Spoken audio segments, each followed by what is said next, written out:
दोस्तों, आज की कहानी है फिर वही शाम, जो रोमांटिक सैड स्टोरी है। शाम के 8:45 थे।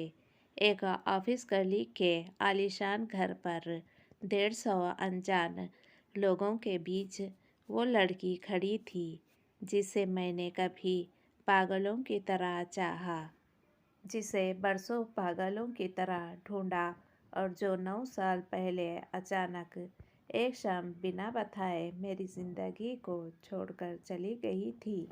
शाम के 7:45 मेरी दुनिया कुछ अलग थी। मैं अपनी बीवी नेहा के साथ आधे मन से एक और कॉर्पोरेट पार्टी की ओर ड्राइव कर रहा था।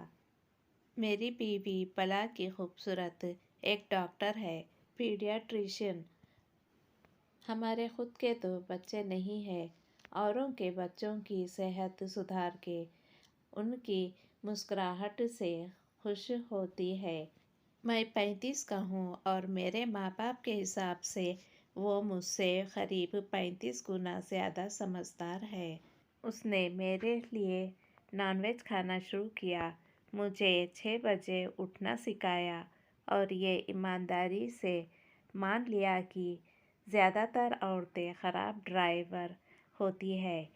ये बीवियां शायद अपने पतियों के दिमाग की भी बड़ी अच्छी डॉक्टर होती है। ना जाने कैसे नेहा मेरे कहे बिना मेरी सारी ज़रूरतों को समझ लेती है। शाम के 6:45 मेरी दुनिया कुछ और अलग थी। दोपहर से घर ड्राइव करते वक्त रेडियो पर किसी कमबख्त आरजे ने वही पुराना गाना चला दिया था जो 11 साल पहले लंबे बालों वाली एक खूबसूरत लड़की ने सिर झुका के दोस्तों के बीच कॉलेज कैंटीन में मुझे सुनाया था। छुपा लो यूं दिल में प्यार मेरा कि जैसे मंदिर में लौ दिए की। वही पागल लड़की जिसे मैं पागलों की तरह चाहता था, प्रिया बख्शी। उस दोपहर के 11 साल बाद रात के 8:45 बजे वही लंबे बालों वाली प्रिया मुझसे अनजान, मुझसे कुछ दूर खड़ी थी। अचानक हेड ऑफ मार्केटिंग आशीष कौल ने मेरे कंधे पर थपथपाते हुए कहा, ब्रदर, मेरी वाइफ से मिलो। प्रिया, जो मेरी बीवी ना बन सकी, वो मेरे कलीग की बीवी बनकर मेरे सामने खड़ी थी। प्रिया कौल। उसने बिना कुछ कहे अपना हाथ मेरी ओर बढ़ाया। हमने अजनबियों की तरह हाथ मिलाया। उसके होठों पर फर्जी मुस्कुराहट थी, लेकिन उसकी उंगलियों में अभी भी वही मासूम हरारत थी। मैं ज़रूरत से 1-2 सेकंड ज़्यादा उसका हाथ थामे रहा, फिर कहा, Mrs Kaul, meet my wife Neha. जो मेरी ना हो सकी वो मुस्कुराकर उससे मिल रही थी। जिसका मैं ना हो सका, मेरी डॉक्टर बीवी, जो शायद कोई डॉक्टर कोलीग दिख गया और एक्सक्यूज़ मी कहकर वो एक और चली गई। प्रिया का जिंदा दिल हस्बैंड हाथ में ड्रिंक लिए अपने यारों की टोली में गुम हो गया। मैं और प्रिया 9 साल बाद फिर आमने सामने खड़े थे। मैंने पूछा, तुम उस रात क्यों नहीं आई? मैं रेलवे स्टेशन पर मैगजीन स्टॉल के सामने 6 घंटे तक तुम्हारा इंतज़ार करता रहा, हर 5वें मिनट सीढ़ियों की तरफ देखते हुए। अपने हाथ में सेकंड क्लास की 2 टिकटें लिए मैं उस सर्दी की रात ठंडी लकड़ी की बेंच पर बैठा रहा था। शाम से आधी रात हो गई, फिर ट्रेन भी शांत हो गई।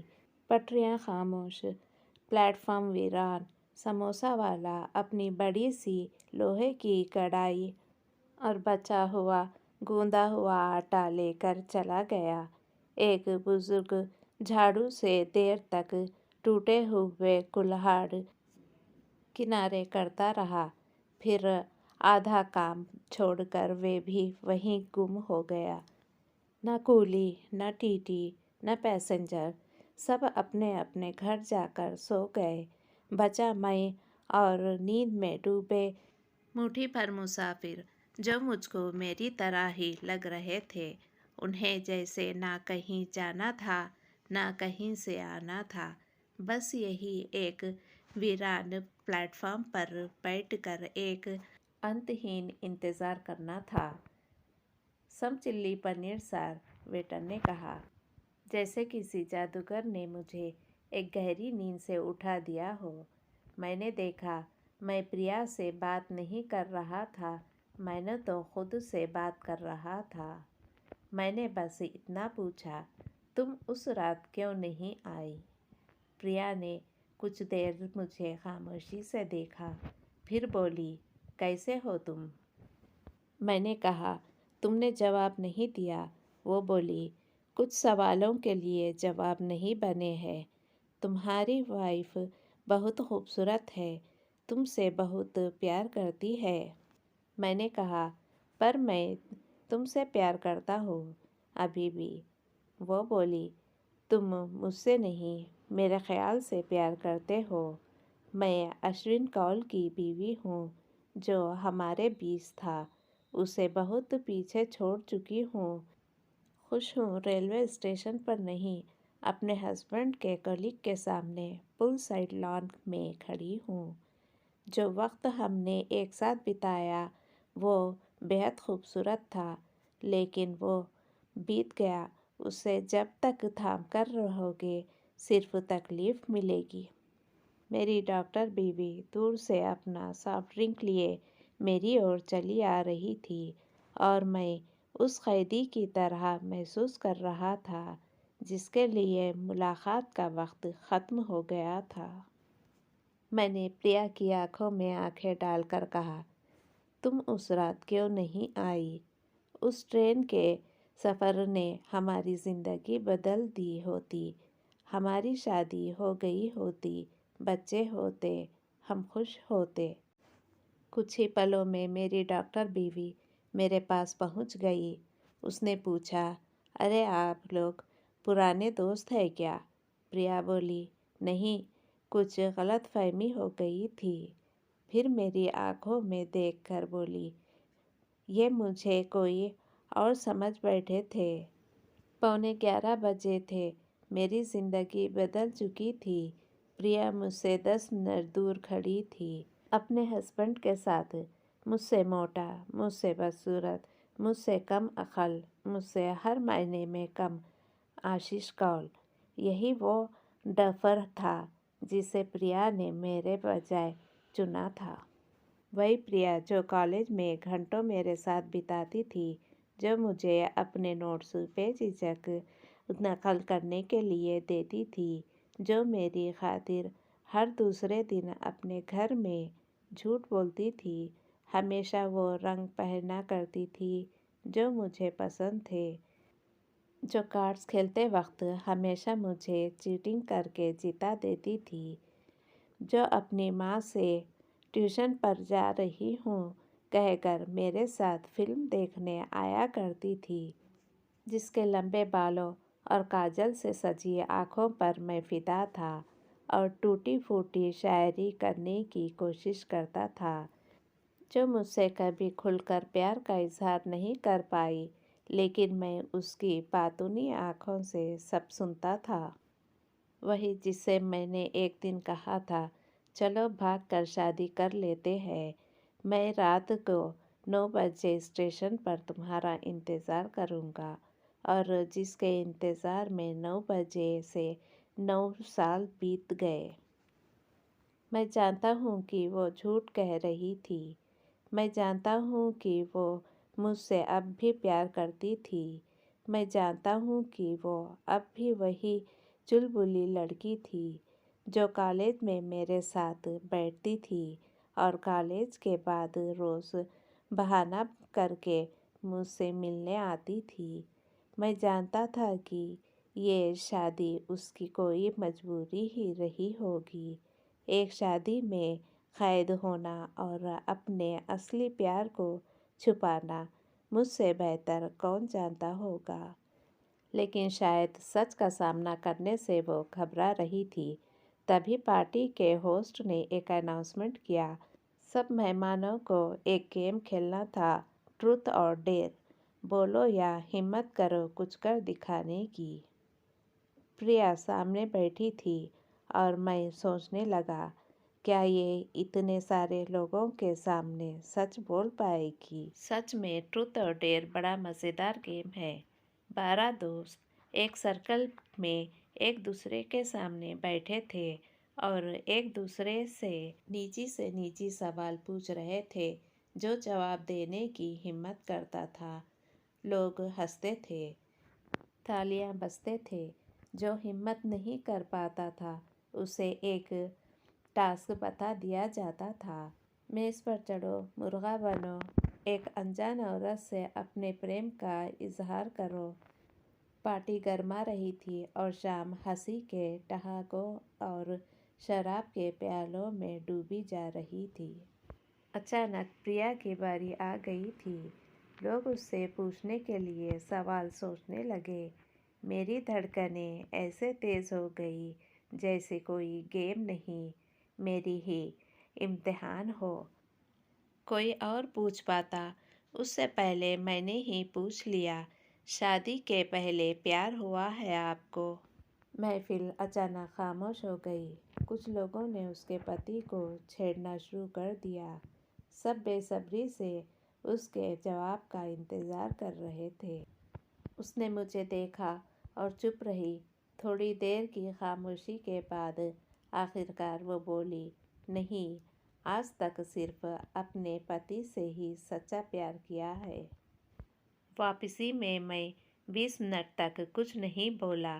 गाड़ी चला रहा था पर दिमाग नहीं चल रहा था। मैं बेहद परेशान था और मेरी डॉक्टर बीबी से भी ये बात छुपी हुई नहीं थी।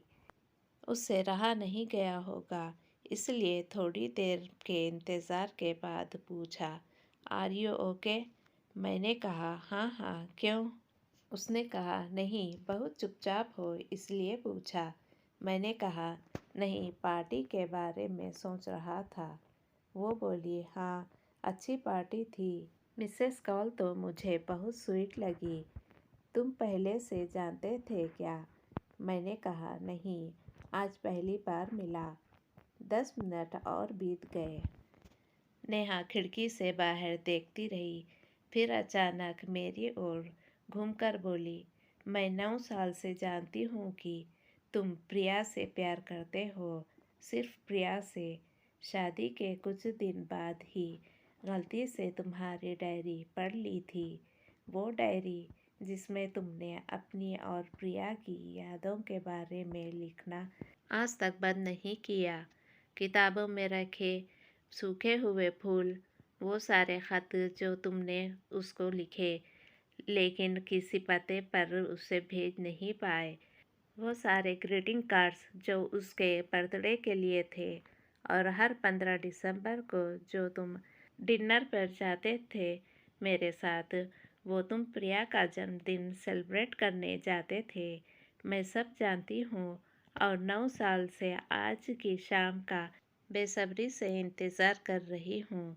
मुझे उम्मीद है कि तुम्हारे सारे सवालों को अपने जवाब मिल गए होंगे। ये सच था, प्रिया से सारे सवालों के जवाब मैं आज पूछ चुका था। जान गया था कि सच क्या था। मैं शर्मिंदा था। मैंने धीरे से नेहा का हाथ थाम लिया और कहा, आई एम सॉरी। अगली ट्रैफिक लाइट पर मेरे फ़ोन पर एक ईमेल आया। प्रिया का था। उसने लिखा था, मैं उस रात रेलवे स्टेशन पर इसलिए नहीं आई क्योंकि मैं जानती थी कि तुम पागल प्रेमी बनना तो आसानी से सीख गए, लेकिन पति बनना कभी नहीं सीख पाओगे। नेहा बहुत अच्छी है। उम्मीद है 9 साल बाद आज तुम पति बन जाओगे। आधी अधूरी मुलाकात मेरी, पूरी ना होगी कभी बात मेरी। थोड़ा सा तन्हा रहूँगा हमेशा, पर ख्वाब ना टूटे ये रात मेरी। आधी अधूरी मुलाकात मेरी, बस इतनी सी थी यह कहानी। आपको यह इमोशनल कहानी कैसी लगी हमें कमेंट करें। वीडियो को लाइक और शेयर कर देना और चैनल को सब्सक्राइब करना ना भूलना।